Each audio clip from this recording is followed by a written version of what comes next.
Now, let's talk about a small religious group, the Druze, who've been getting some money out of a council in Melbourne. I'm going to defer to our sort of a religious expert on the panel here, Freya Leach, to explain exactly who the Druze are. They're sort of a really secretive sect, if you want to call it that. About 1 million adherents in the world, largely in like Lebanon, Syria, Israel, right? Yeah, so they're sort of an Abrahamic monotheistic religion, but you can't convert into it. You're born into it. You can't talk about it. They believe in reincarnation and that sort of thing. So it is very secretive. As you say, 1 million adherents, mostly in Israel and also southern Syria and Lebanon as well.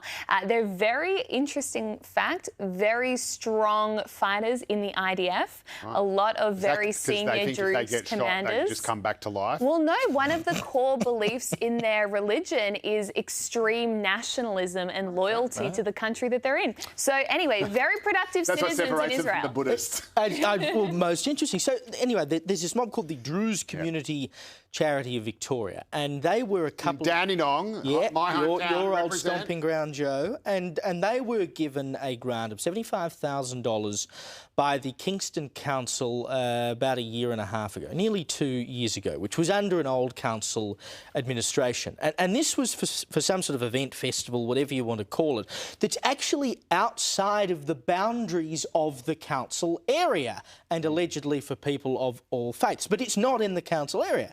So under the new council, Councillor Caroline White has said, why are we giving $75,000 to a religious group that in Australia, at last count in the census in 2021, had 4,268 adherents in the entire country?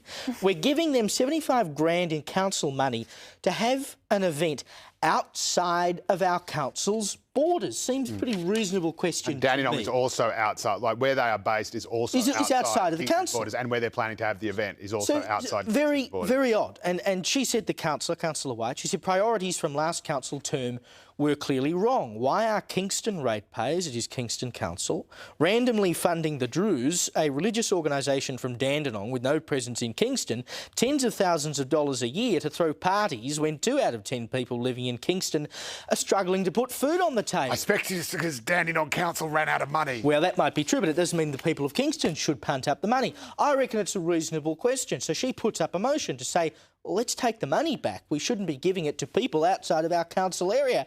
But this Druze Community Charity of Victoria has turned around with the most extraordinary response and said that it is discrimination to suggest that they should not get this money. They said, this is to the Herald Sun, their spokesman, said that members of the Druze community who lived, worked and paid rates in Kingston had been left feeling targeted and unfairly treated, and the organisation was now seeking legal advice, quote, on all available options, including under Australia's recently passed hate speech laws. They even went so far as to suggest that the idea that they should get money from a council as a group that doesn't belong in that council area, the idea that they wouldn't get money from a different council was anti-Semitic. I mean, I'm sorry, you got 75 grand, which was pretty generous.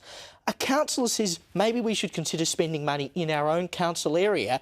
Now they're going to we'll pursue you under hate speech laws, and by the way, you're anti-Semitic? I'm not exactly sure where the hate speech was in what the councillor said. I think what she said was pretty fair. And I also think, on a more serious note, you can't just level the accusation of anti-Semitism willy-nilly when it's clearly not anti-Semitic. She's clearly just asking questions. I mean, well, a different story if this councillor has persistently, over time, exclusively targeted the Druze community and Druze events and not ask questions about any other local government spending. But of which there is no suggestion. Suspect that's the case. And in that case, well, she is perfectly within her rights to be asking these questions. They need to go through and find out what other community groups from outside Kingston Council has Kingston Council also denied funding to. Well, on the right track. I would have thought most groups outside of Kingston Council don't. This is a shameless example. This is absolutely disgraceful, open and shut case of discrimination. Kingston Council openly discriminating against non-Kingston residents. Yeah. How dare they? How dare they? How dare they?